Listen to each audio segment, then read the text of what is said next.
And we're back here on the GSMC Baseball Podcast, bringing you our second segment, which is going to talk about the Dodgers and their sweep over the Braves. Now, before that, though, I would like to ask you again to please like and follow the show. We do get a number of questions from viewers, so to ensure that your question does get run in the air, please use the link gsmcpodcast.net. It really does help the show, and it really does mean a lot, so thank you so much for that. And let's get back into the show today. All right, so over the weekend, mine's still in the last segment apparently.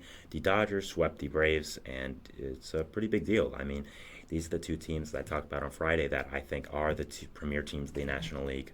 I don't think really anybody is going to say anything different from that. These are the two teams that consistently over the last few years have been the cream of the crop in the regular season for the National League, have set records with winning, have hit a lot of home runs, been really great teams. So whenever these two teams do play, it is a spectacle and it is something to watch. So seeing the Braves get swept was honestly a shocker. I did have the Braves above the Dodgers in my power rankings on Friday. Would I change that now knowing what I know? I probably would, because, the Braves didn't even win a game. I understand it's in LA, the Braves are away, but at the same time, man, I mean, geez, you gotta win at least a game. That's just insane. So, my overall thoughts is just: do I think, first of all, the Dodgers and Braves, there's a significant gap there? I don't. I don't think there is. I think that both these two teams are really good. I think that, again, they're the cream of the crop in the NL. I think that they are very, very good. So when looking at this, I was surprised that the Dodgers did sweep them. Now, you look at some of the stats here for the series. First of all, the Braves scored six times in 29 innings, which is not great. Not great. The Dodgers outscored them 20-6, over 14 more runs than them. Dodgers starting pitchers allowed 4 earned runs in 19 and 2/3 innings. Shohei Ohtani went 8 for 12. Teoscar Hernandez homered twice. So it was kind of just a beatdown from day one for the Dodgers. And I think it's just showing what we've all figured throughout the entire offseason now is when the Dodgers are at their peak, when they're playing like the Dodgers, when every single player on that team is playing at the top of their level, nobody can beat them. I mean, the main problem with them in the past years has been starting pitching. And I unfortunately think they've got that figured out now. I still think there are some questions in that department, mainly with the depth part and some injury risks. But, you have Tyler Glasnow, who's been pitching like a Cy Young favorite currently. You have Yoshinobu Yamamoto, who, of course, has been great and is the boy wonder, not the producer, but just boy wonder in general, just the guy that came out of nowhere and is insane. So, $300 million to a 25-year-old, I think is shows you how good of a player he is and what they think of his potential. So the Dodgers have that. They signed James Paxton, who's great. They're getting Walker Buehler back. They have Bobby Miller, Emmett Sheehan, Michael Grove, Landon Knack. There's just so many good players in this Dodgers team, this Dodgers rotation, and I think it's just, again, showing how good the Dodgers team is, how good they are on paper, and it's just incredible, honestly. So if I'm a Dodgers fan, I'd be excited what's going on right now with them.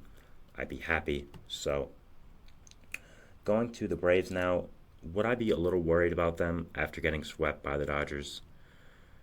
Yes and no. Yes, because you're getting swept by the Dodgers. You're getting swept by a team that is your rival, a team that is your equal, and not even winning a game is something that is a little, it's a little worrying, I'd say. But at the same time, it's very early into the season.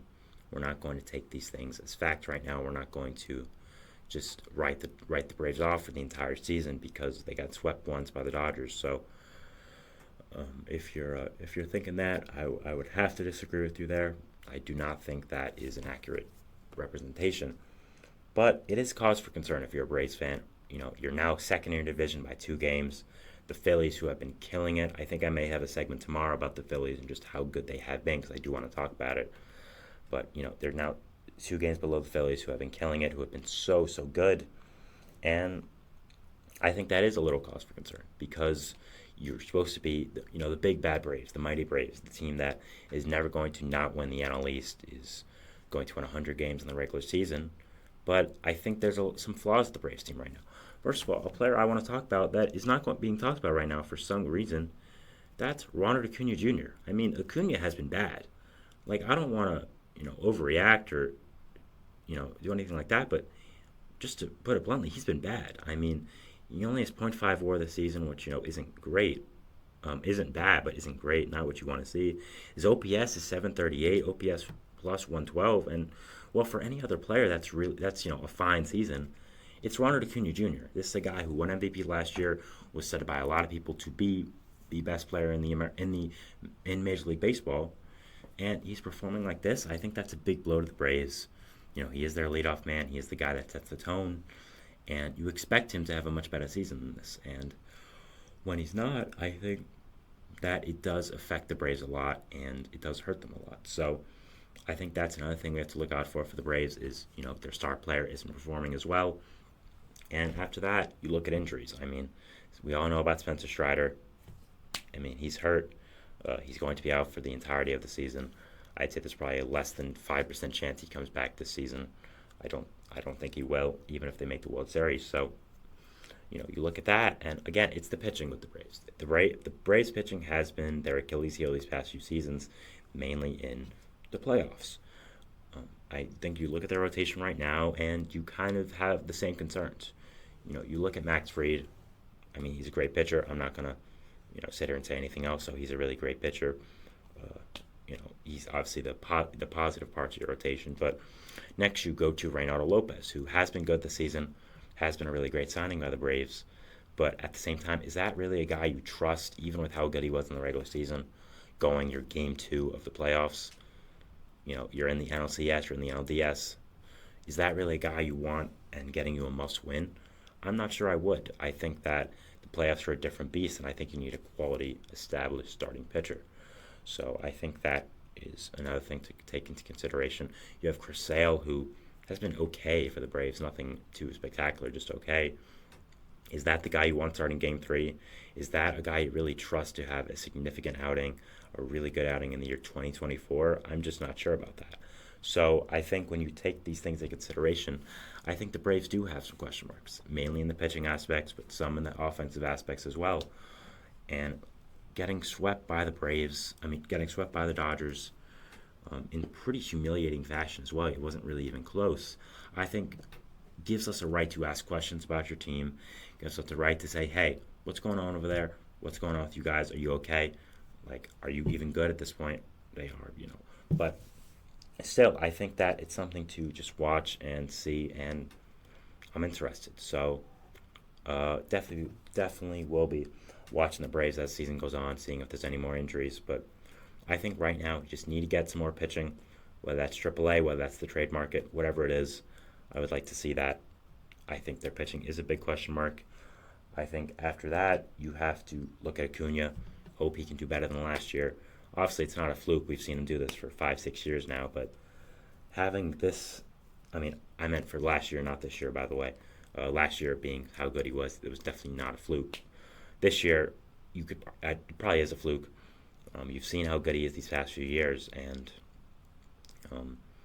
just having him play like this is not good for this team. It's not what you want to see, and you need him to play better. So I'm really hoping that he can, and I'm hoping the Braves can just do a little better. For the Dodgers, again, I think they are the best team in the National League.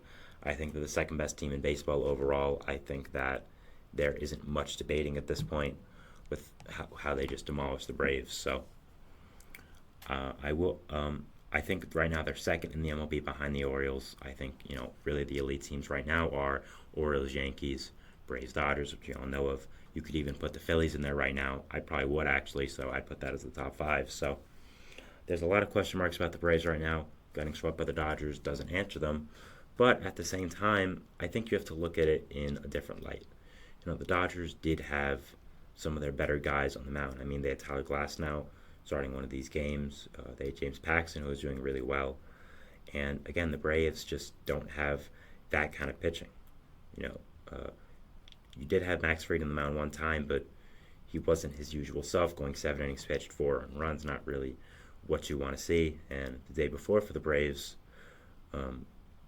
they had on the they had on the mound Bryce Elder, who I don't think is going to make significant starts for them in the future. So he went 3 1/3 innings, giving up 7 earned runs. So I don't think that these guys are going to be as significant of players for the Braves as they were in this series. So I think that's something to take into consideration, something to watch, and just see how this Braves roster does play and does unfold as the season goes on. So I'll be watching both these teams, but I would be a little worried if I'm a Braves fan. Falling out of first place isn't something I'd take lightly. Getting swept by a team that it's considered your equal, not something I'd take lightly. So, definitely watching these two teams, definitely seeing how they do perform this season. I think the Dodgers are much better than the Braves, and I think this series did prove it. But I still think the Braves are a really good team, and I think the trade deadline is going to be a big thing to watch, seeing what these two teams do acquire.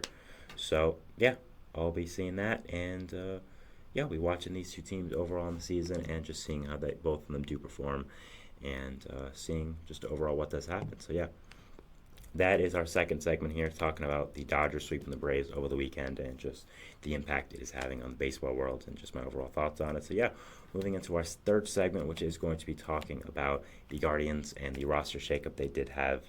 They called up one of their top prospects, and they put one of their better hitters on the injured list. So, we're just talking about that, and we'll see you after the breaks. So, thanks and bye.